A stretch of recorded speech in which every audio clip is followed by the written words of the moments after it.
2021년 2월 12일 금요일입니다. 오늘 아침 우리에게 주신 하나님의 말씀은 사도행전 10장 9절에서 23절 상반절까지 말씀입니다. 이튿날 그들이 길을 가다가 그 성에 가까이 갔을 그때에 베드로가 기도하려고 지붕에 올라가니 그 시각은 제6시더라. 그가 시장하여 먹고자 하매 사람들이 준비할 때에 황홀한 중에 하늘이 열리며 한 그릇이 내려오는 것을 보니 큰 보자기 같고 네 귀를 메어 땅에 들이웠더라. 그 안에는 땅에 있는 각종 네 발 가진 짐승과 기는 것과 공중에 나는 것들이 있더라. 또 소리가 있으되 베드로야 일어나 잡아 먹으라 하거늘 베드로가 이르되 주여 그럴 수 없나이다. 속되고 깨끗하지 아니한 것을 내가 결코 먹지 아니하였나이다 한데 또 두 번째 소리가 있으되 하나님께서 깨끗하게 하신 것을 내가 속되다 하지 말라 하더라. 이런 일이 3번 있은 후 그 그릇이 곧 하늘로 올려져 가니라. 베드로가 본 바 환상이 무슨 뜻인지 속으로 의아해 하더니 마침 고넬료가 보낸 사람들이 시몬의 집을 찾아 문 밖에 서서 불러 묻되 베드로라 하는 시몬이 여기 유숙하느냐 하거늘 베드로가 그 환상에 대하여 생각할 때에 성령께서 그에게 말씀하시되 두 사람이 너를 찾으니 일어나 내려가 의심하지 말고 함께 가라. 내가 그들을 보내었느니라 하시니 베드로가 내려가 그 사람들을 보고 이르되 내가 곧 너희가 찾는 사람인데 너희가 무슨 일로 왔느냐? 그들이 대답하되 백부장 고넬료는 의인이요 하나님을 경외하는 사람이라. 유대 온 족속이 칭찬하더니 그가 거룩한 천사의 지시를 받아 당신을 그 집으로 청하여 말을 들으려 하느니라 한데 베드로가 불러들여 유숙하게 하니라. 베드로는 룻다에서 중풍병을 앓던 애니엘을 고치고 욥바에서는 죽은 다비다를 다시 살리며 성령의 역사와 능력을 경험했습니다. 그렇게 그는 욥바에서 시몬이라는 무두장이의 집에 머무르게 됩니다. 무두장이는 짐승의 시체에서 가죽을 얻어서 가공을 하는 가죽 장인을 말하는데 당시 시체를 만지는 것을 부정하게 여겼던 유대인들은 이런 무두장이와 교제하는 것을 꺼려 했습니다. 그러나 베드로는 성령을 통한 복음의 진보를 경험하며 유대인으로서 가졌던 여러 고정관념들을 버릴 수 있었기 때문에 무두장이의 집에서 여러 날을 머무를 수 있었습니다. 하지만 그도 넘어설 수 없었던 것이 있었는데 그것은 바로 이방인에 대한 생각이었습니다. 오늘 본문은 이런 베드로가 자신의 생각을 넘어서는 결정적인 계기를 보여줍니다. 앞서 이달리아 부데라는 군대의 백부장 고넬료는 기도 중에 하나님의 사자의 음성을 듣고 욥바에 있는 베드로에게 사람들을 보내었습니다. 이튿날 이 사람들은 욥바에 도착했을 때쯤 베드로는 시몬의 집 지붕에서 기도를 하고 있었습니다. 베드로가 지붕에서 기도했던 시간인 제6시는 우리로 치면 정오 12시에 해당되는 시간으로 베드로가 배고픔을 느낀 만한 시간이었습니다. 사람들은 식사를 준비하고 베드로는 식사를 하고자 하는 이 일상적인 상황 중에 하나님은 그에게 한 가지 환상을 보여주십니다. 베드로의 눈앞에 하늘이 열리고 한 그릇이 내려오는데 보자기 모양으로 생긴 그릇 안에는 땅에 있는 각종 네 발 가진 짐승과 기는 것과 공중에 나는 것들이 있었습니다. 그때 베드로에게 한 음성이 들렸습니다. 베드로야, 일어나 그것들을 잡아먹으라. 베드로가 대답했습니다. 주님, 그렇게는 못하겠습니다. 저는 속되거나 부정한 것을 지금까지 먹은 것이 없습니다. 베드로는 유대인으로서 율법에서 말하는 정한 짐승과 부정한 짐승이 섞인 이 그릇의 짐승들을 먹을 수 없었던 것입니다. 다시 하늘에서 베드로에게 음성이 들렸습니다. 하나님께서 깨끗하게 하신 것을 속된 것이다 라고 하지 마라. 베드로는 유대인으로서 너무나 당연히 지켜야 하는 율법의 음식 규례를 따라서 이렇게 대답을 한 것인데, 하나님께서 이것들을 깨끗하게 하셨다고 말씀하시니 그 말씀을 도저히 이해할 수가 없었습니다. 이런 일이 3번이나 있은 뒤에 보자기는 하늘로 올라갔습니다. 3번이나 같은 상황을 하나님께서 베드로에게 보여주신 것은 그가 계속해서 하나님의 말씀을 받아들이지 않았기 때문이고, 또 이 환상을 통해서 하나님께서 분명하게 하실 말씀이 있으셨기 때문입니다. 하나님은 이 환상을 통해서 베드로가 무엇을 깨닫기를 원하셨겠습니까? 깨끗함과 속됨은 사람이 정하는 것이 아니라 하나님께서 정하신다는 것입니다. 율법을 통하여 정함과 부정함을 구별하는 것도 하나님이시고, 다시 부정한 생물들을 정한 것이 되게 하셔서 그것을 깨끗하다고 선언하실 수 있는 분도 하나님이시라는 것입니다. 하나님은 이 환상을 통해서 유대인들이 부정하다고 생각하는 이방인들도 복음을 통해서 하나님께서 깨끗하게 하시면 구원받을 만한 깨끗한 자들이 된다는 것을 베드로가 알기를 원하셨습니다.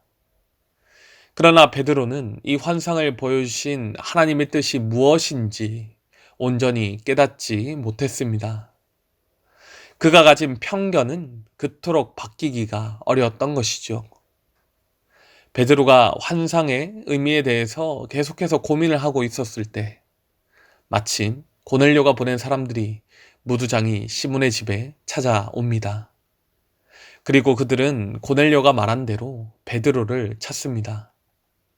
성령께서는 베드로에게 자신을 찾는 이 사람들을 만나라고 말씀하십니다. 그리고 내가 그들을 보내었으니 의심하지 말고 그들과 함께 가라고 하십니다. 베드로는 방금 보았던 환상과 지금 사람들이 자신을 찾아온 일이 연관되어 있음을 깨달았습니다. 교회를 향한 박해로 낯선 사람들을 경계할 수밖에 없었던 베드로였지만 성령의 음성을 듣고 그는 순종하며 그들을 만나 자신을 찾아온 이유를 묻습니다. 22절, 23절입니다. 그들이 대답하되 백부장 고넬료는 의인이요 하나님을 경외하는 사람이라 유대 온 족속이 칭찬하더니 그가 거룩한 천사의 지시를 받아 당신을 그 집으로 청하여 말을 들으려 하느니라 한데 베드로가 불러들여 유숙하게 하니라. 고넬료의 종들은 자신의 주인에 대해 소개합니다. 하나님을 경외하는 자신의 주인이 천사의 지시를 받아서 베드로를 자신들의 주인의 집에 청하려 한다는 것입니다. 이 말을 들은 베드로는 그들을 환대하며 쉬도록 합니다. 주님이 자신에게 보여주신 환상이 이 일을 위한 것이었다는 사실을 깨달았던 것입니다. 오늘 함께 나눈 베드로의 환상과 고넬료가 보낸 종들을 만난 이야기를 통해서 우리는 무엇을 깨달을 수 있겠습니까? 하나님은 우리의 생각을 계속해서 변화시키시는 분이시라는 것입니다. 베드로는 유대인으로서 너무나 당연하다고 생각하는 여러 가지 편견을 가지고 있었습니다. 그는 예수 그리스도의 십자가와 부활로 인하여 자기 안에 있던 이 많은 잘못된 생각들과 편견, 행동들을 하나씩 하나씩 고쳐 나갔습니다. 단적으로 오늘 본문에서 나오듯이 여느 유대인들과는 다르게 무두장이를 차별하지 않고 그의 집에 머무르면서 복음을 전했습니다.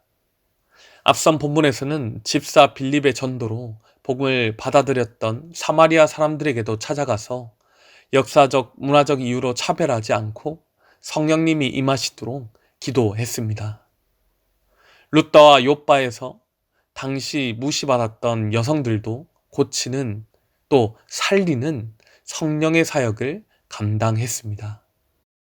이렇게 많은 변화를 이루었던 베드로였지만 아직 그는 율법주의에서 다 벗어나지 못했고 이방인들의 구원에 대해서는 받아들이지 못하고 있었습니다. 하나님은 이런 그가 자신의 생각의 한계를 벗어나기를 원하셨다는 것입니다. 그렇게 그에게 환상을 보여주셔서 그리스도 예수 안에서 유대인이나 이방인이나 차별이 없으며 누구나 복음으로 구원을 받을 수 있음을 가르쳐 주셨습니다. 여러분, 이렇게 하나님은 하나님의 백성들이 복음으로 계속해서 변화되기를 원하십니다. 이전에 가졌던 세상의 잘못된 편견들에서 예수 그리스도의 복음적 생각으로 변화되기를 원하신다는 것입니다. 베드로가 환상을 보고 성령의 음성을 들으며 변화의 기회를 얻었듯이 하나님은 우리에게 완성된 계신 성경을 주시고 성령님께서 이 성경을 통해 우리를 변화시켜 주신다는 것입니다. 사랑하는 성도 여러분, 우리가 가진 비복음적인 편견은 무엇입니까? 사람을 차별하는 것이든 신앙생활에 대한 것이든 삶의 가치에 대한 것이든 성령님께서 깨닫게 하시는 하나님의 말씀 안에서 계속해서 우리 자신을 변화시키시기를 바랍니다. 특별히 코로나19로 인해 이전에 우리가 해왔던 일들을 멈출 수밖에 없는 이 상황 속에서 이렇게 꼭 해야 돼 라고 생각하는 우리의 신앙적 고정관념들을 하나님의 말씀 안에서 성령 안에서 다시금 돌아보고 생각을 넓힐 수 있는 우리가 되기를 원합니다.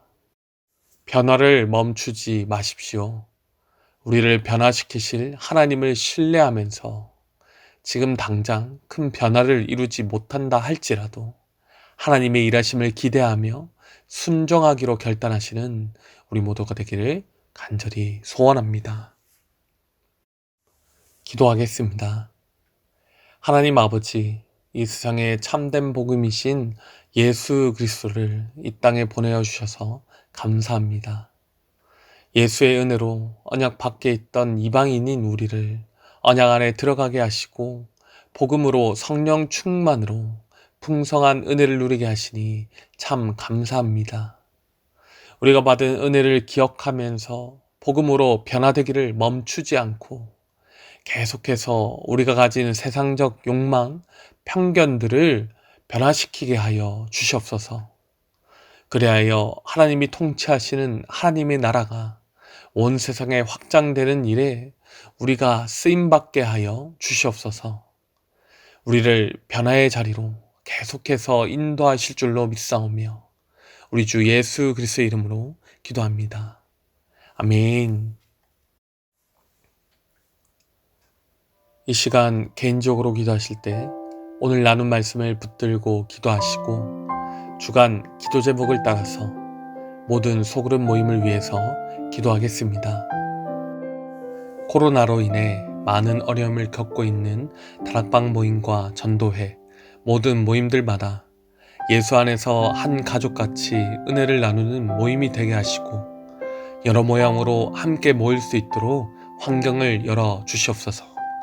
우리 교회 안에 소외되는 영혼이 하나도 없는 사랑 많은 가정 같은 교회가 되도록 모든 소그룹 순장님들과 교회를 책임지고 섬기시는 장로님들을 위해서 건강과 물질과 환경의 문제로 어려운 상황에 처한 분들을 위해서 간구하시며 또한 코로나19 기도 제목을 따라서 함께 기도하겠습니다.